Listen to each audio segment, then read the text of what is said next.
Ever wished you could just rewind the clock? Maybe relive those glory days, that feeling of wanting to leave your mark on the world, something that lasts longer than we do. It's a pretty universal feeling, right? And get this, it's it's a feeling that's been around for like forever. Yeah. Today, we're diving into a story that tackles those exact emotions. It's called The Epic of Gilgamesh. It's a tale that was first whispered on clay tablets over 4,000 years ago. And amazingly, it's still relevant today. Picture this. Bustling city-states in ancient Mesopotamia, gods calling the shots from up above, a world where stories were literally carved in stone. Talk about time travel. It's like we're stepping right back in time. And leading us through this ancient world is the incredible Dr. Sophus Heli, who's not only translated the whole epic, but has spent years getting to know its deepest secrets. We're in for a real treat today as we explore friendship, loss, the power of stories, and that question that just never gets old. What does it actually mean to leave your mark on the world? Let's kick things off with our main man, Gilgamesh, king of Uruk. 2/3 god, 1/3 human. You'd think he'd have it all figured out, right? Right, you'd think so. But the scribes who wrote down his story, they paint a much more interesting picture. Yeah, he's strong and all that, but he's also restless, arrogant, even a little bit, violent at times.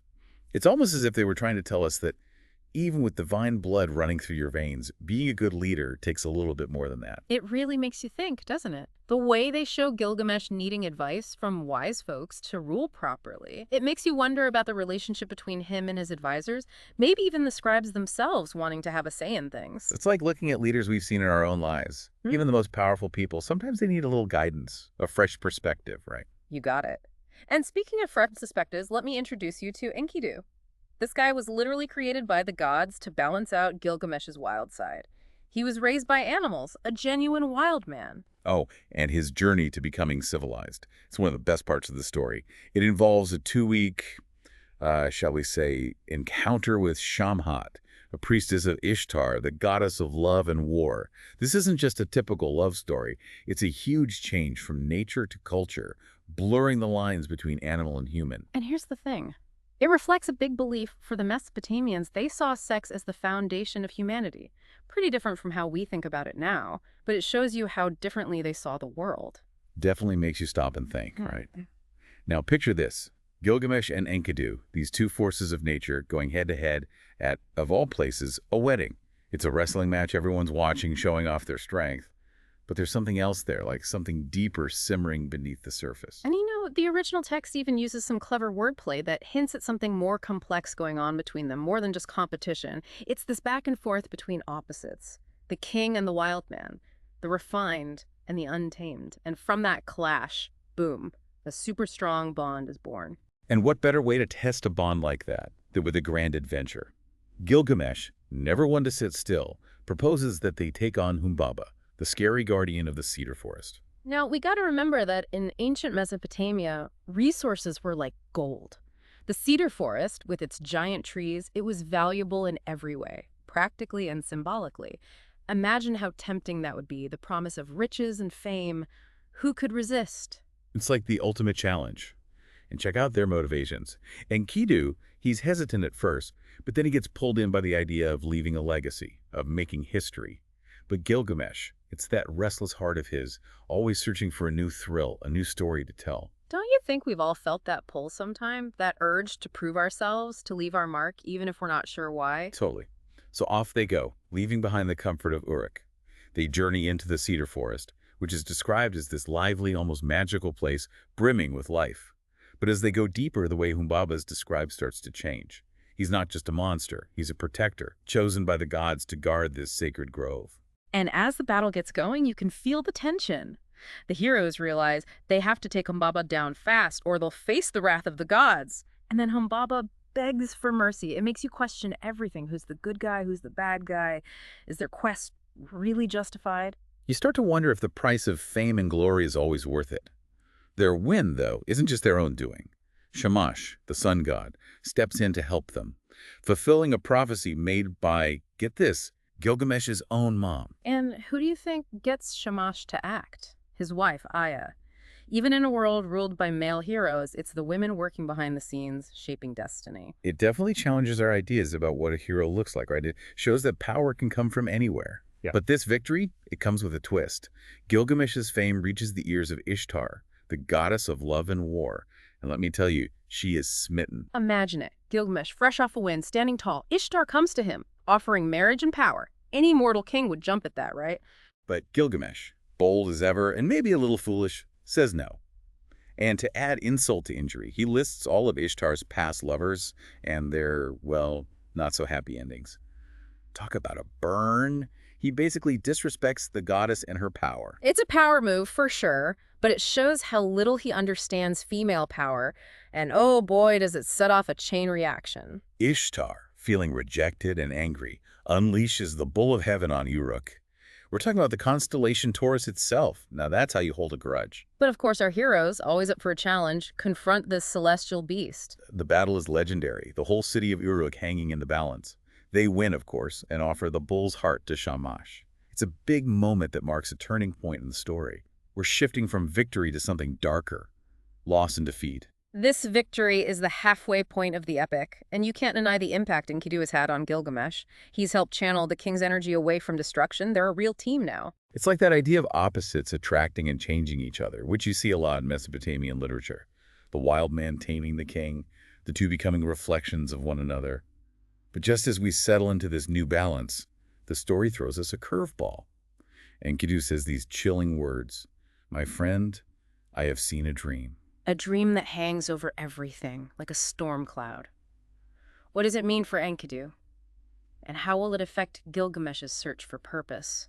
Those are the mysteries we'll unravel in part 2. You've got to subscribe so you don't miss the rest of our deep dive into one of the oldest stories ever told. Back again for more of the Epic of Gilgamesh. Last time we left off with Enkidu and his mysterious dream. It felt like a bad omen, didn't it? So what does this dream actually tell us? Well, Enkidu describes this really scary vision, like the gods are having a meeting and they're deciding his fate, and guess what? They decide he's got to die. It's their punishment for killing Humbaba and that bull of heaven. Turns out, even though those were heroic acts, the gods weren't exactly thrilled about it. Like cosmic payback, right? Even heroes can't escape consequences. But how does Gilgamesh, the big, strong king, how does he handle this news? I mean, those two were inseparable. At first, he tries to stay cool, keep it together. He clings to that Mesopotamian belief in omens and offerings. He thinks, hey, maybe if we just offer up a bunch of gold, we can sweet-talk the gods. Almost like a bribe, right? That sounds like Gilgamesh, always trying to work the system. Yeah. But deep down, Enkidu knows better, doesn't he? Oh, absolutely. He's accepted it. He understands. This is a divine decree. No changing it. Tablet 7, it paints this really sad picture of Enkidu on his deathbed. He's tormented by visions of the underworld, and Gilgamesh can only watch as his friend slips away. It's such a heavy moment, Yeah. It's so different from the adventurous, fun-loving duo we saw earlier. The story takes a darker turn here, exploring grief and loss, something we can all relate to, I think. It changes everything. It's the heart of the epic. Remember when they were alive, they never even said each other's names. They just called each other my friend. It showed how close they were, how connected. Right. It was all about their bond, their shared journey. But when Enkidu dies, the first word out of Gilgamesh's mouth is Enkidu. It's like that one word shatters everything. It shows how death tears them apart. And Gilgamesh's grief, it's so raw, so powerful. He mourns for like a week straight, 6 days and 7 nights. That same time frame Enkidu took to become human with Shamhat. It's like the epic is drawing a parallel between creation and decay. Wow, that symbolism, it's so powerful. It shows how life and death are intertwined. Enkidu gets a proper burial, all the rituals, but Gilgamesh is just lost. He's tried to be like Enkidu, and now that's gone. What happens to him? His grief, it turns into this desperate need for immortality. He says, I too will die. Am I not like Enkidu? Grief has entered my heart. It's at that moment that he decides he's going to conquer death itself. He's trying to cheat fate, rewrite the rules, anything to escape that pain of loss. And he knows exactly who to go to, Utnapishtim. He's this legendary figure who survived a giant flood and became immortal. Wait, a flood? Like the whole world underwater? Are we talking about like a Mesopotamian Noah's Ark here? Yep, that's the one. It's a story that gets woven into the epic, adding another layer to Gilgamesh's quest. Okay, things just got interesting. But this Utnapishtim, where'd he come from? How'd he survive this apocalyptic event? That's the mystery Gilgamesh has to solve. The epic reveals his story little by little. We're on the journey with our hero. So Gilgamesh sets off on this quest for immortality. Yeah, Where does this journey take him? imagine this. He travels through these crazy landscapes, he meets scorpion people guarding the land of the gods, then he stumbles upon a dazzling garden filled with jewels, a world away from that cedar forest. It's like he's stepping into different realities, leaving the world he knows behind, physically and emotionally. Exactly. And there's a key difference between this quest and the last one. He knew where to find Humbaba, but Utnapishtim. His location is a complete mystery. It's like he's at the edge of the map, almost supernatural. Gilgamesh is in uncharted territory. He's not the same confident king who went after Humbaba. What kind of challenges does he face along the way? Well, first he meets Shiduri, the innkeeper of the gods. Now, she's not impressed by Gilgamesh's sad appearance. He's a far cry from the warrior who took down Humbaba. The bartender of the gods. That's pretty cool. Sounds like a fantasy novel. It does, right. But Gilgamesh, he's desperate. He needs help, so he convinces her to point him to Ur-Shanabi, the boatman who can take him across the waters of death. Wait a minute, the waters of death. That sounds a lot like Charon, that ferryman from Greek myths. It's amazing how these figures show up in stories all over the world. Like, we all have this shared idea about life, death, and what comes after. You got it.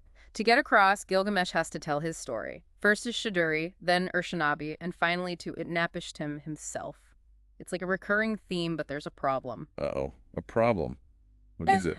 Gilgamesh's story is messed up. The order's wrong, he repeats things, even gives Enkidu actions that happened after he died. He's stuck, can't quite make sense of his own story. It's like the grief is messing with his memories. He's broken, haunted by loss. It affects how he tells his own story. But these characters, they still want to help him. Why is that? They feel sorry for him. Seeing this once powerful king so lost and broken, it shows that even in the darkest times, compassion shines through. Even gods or those close to them can show empathy. So Gilgamesh finally reaches Utnapishtim's island. He made it. Does he finally get that secret to immortality? Not exactly. Before spilling the beans, Utnapishtim gives this deep philosophical speech about death. It's both kind of sad and beautiful, highlighting a fundamental paradox. What do you mean a paradox? Death, we know it's going to happen, but we know nothing about it. When, how, where, what it'll feel like. Utnapishtim describes death by saying what it's not. We can't see it, hear it, touch it. It makes you think, right? Reminds us that even though death is universal, we don't really know anything about it. What's the point of this speech? Is Utnapishtim trying to get Gilgamesh to give up his quest? It's more like a nudge. He wants Gilgamesh to accept death, to move past being obsessed with it. He's saying death is nothing, don't dwell on it. It's like he's saying, enjoy life, stop trying to avoid what's coming. But Gilgamesh went through so much, he's not giving up now, right? You're right, he doesn't. And finally, Utnapishtim reveals how he became immortal. He tells the story of the Great Flood, sent by the gods to destroy humanity. It's a story that's echoed throughout history. It taps into our deepest fears and hopes. Hold on, the gods wiped out everyone. What for? And how did Utnapishtim survive? This is amazing. That, my friend, is a story for part 3. We'll dive into the details of the flood, Utnapishtim's role, and what it means for Gilgamesh and his quest. Oh, come on. You're killing me with suspense. But hey, that's what a good story does, right? Keeps you hooked. Exactly. The Epic of Gilgamesh is a masterclass in storytelling. Adventure, philosophy, and real human emotions, all woven together in a way that's lasted for over 4,000 years. So come back for part 3 as we finish our deep dive into this epic tale. We'll uncover the secrets of the flood, Gilgamesh's final confrontation with his own mortality, and the enduring legacy of this amazing story. Make sure you subscribe so you don't miss the thrilling conclusion to our exploration of the Epic of Gilgamesh. Okay, so we're finally here, ready to uncover those flood secrets. What's it all about? How does it fit into Gilgamesh's search for, well, immortality? The flood story, it's like a story within the story. It's huge. Utnapishtim, he tells us that the gods, they just, got fed up one day and decided to wipe out all of humanity. Whoa, like a total reset button for the planet. Yeah. But why? What made them so mad? Well, the epic, it doesn't really go into all the nitty-gritty details, but it seems like the gods just couldn't handle the noise and chaos of humans anymore. Like maybe they thought things had gotten a little out of control, Yeah, it makes you think about how the Mesopotamians saw their gods, right? Yeah. Pretty powerful and maybe a bit temperamental. But okay, so how did Utnapishtim get out of this whole watery apocalypse thing? He got a heads up, a divine message from the god Ea. Ea told him, hey, Build a massive boat, like a giant ark, and pack it up with every living thing you can find. Sound familiar? It's a lot like that Noah's Ark story. It's so interesting how flood myths pop up everywhere in all these different cultures. Makes you wonder if it's like a shared human fear, that deep down we're all worried about these huge world-ending events, or maybe it's how we try to explain the world around us. So Utmishtim, he builds his ark, gathers everyone up, and just rides out the storm, right? Yeah, pretty much. And get this. The flood, it lasts for 6 days and 7 nights. We've seen that time frame before in the epic, right? It's all about change and new beginnings. And just like in the Noah story, once the water goes down, Matchiston sends out birds of dove first, then a swallow, then a raven. He's looking for dry land, a sign that it's safe. It's amazing how these symbols, the birds, the flood itself, they connect all these stories across time and cultures. It's like a universal language. So what happens after the flood's over? In Nepishtim, he gives thanks to the gods. And the gods, well, they kind of realize they might have overreacted. They feel bad. So they decide to give a Napishtim and his wife immortality. It's like a reward for being good and listening to them. So there it is, the secret to immortality. Just wait for a giant flood, build a huge boat, and hope for the best. I don't know, it doesn't seem like the most practical plan for Gilgamesh, does it? You got that right. And that's kind of Onapishtim's point. He tells Gilgamesh, look, my situation was a one-time thing, a total fluke. You can't copy my path to immortality. Sorry, not going to happen. Ouch. That's got to sting after such a long and dangerous journey. It's the ultimate letdown, realizing that death, well, it's just part of life. There's no escaping it. True. But this flood story, it's not just about living forever. It's something deeper. Remember how Gilgamesh had trouble telling his own story on the way to Utnapishtim? Yeah, he kept getting stuck, repeating things, mixing up what happened when. It was like he was lost in his own memories. Exactly. But when he hears Utnapishtim's story, this amazing tale of survival and new beginnings, it's like something clicks for Gilgamesh. It gives him a model for his own storytelling. The flood story, it's like a key that unlocks a different kind of immortality for him. You're talking about leaving a legacy, right? Like having your story live on, inspiring people long after you're gone. It's not about living forever. It's about having your deeds and experiences echo through time. That's it. It's subtle, but it's a powerful message. Our bodies, they die, but stories, they can transcend time. They connect us to the past, inspire us in the present, and shape the future. So in Apishtim, he tells Gilgamesh, look, you're not going to live forever, but you can leave your mark on the world. But Gilgamesh, does he accept this and go back to Uruk as a wiser but still mortal king? Not so fast. He tries one more time to cheat fate. Utnapishtim, he mentions a secret plant, a plant that can make you young again. A plant of youth. Where can I get one of those? Well, Gilgamesh, he dives to the bottom of the sea. That's often a symbol of hidden knowledge, right? Right. And he finds the plant. But then, get this, a snake comes along, snatches the plant, eats it, sheds its skin, and boom, young and fresh, good as new. Oh man, the irony. So close and yet so far. It's like the universe is playing a trick on him.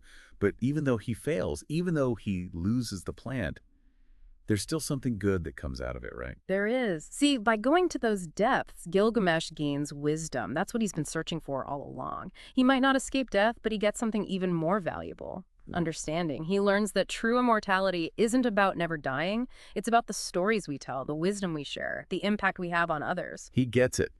His legacy isn't about outliving everyone else. It's about the mark he leaves on the world, the people he touches, the stories he tells. Exactly. And the epic, it comes full circle. Gilgamesh heads back to Uruk, not as a god, but as a wise king, ready to rule with a new perspective. The last lines of the epic are so powerful. It's like we're back at the beginning, hearing a description of Uruk, its walls, its people. But this time, it's Gilgamesh's voice. He's praising the city, proud of what he's built. He's become the storyteller. His experiences are now woven into the history of Uruk. It's like the individual becomes part of something bigger, something that lasts. It shows how connected we all are. It's beautiful. It shows that life, death, and rebirth, they're all part of this big cycle.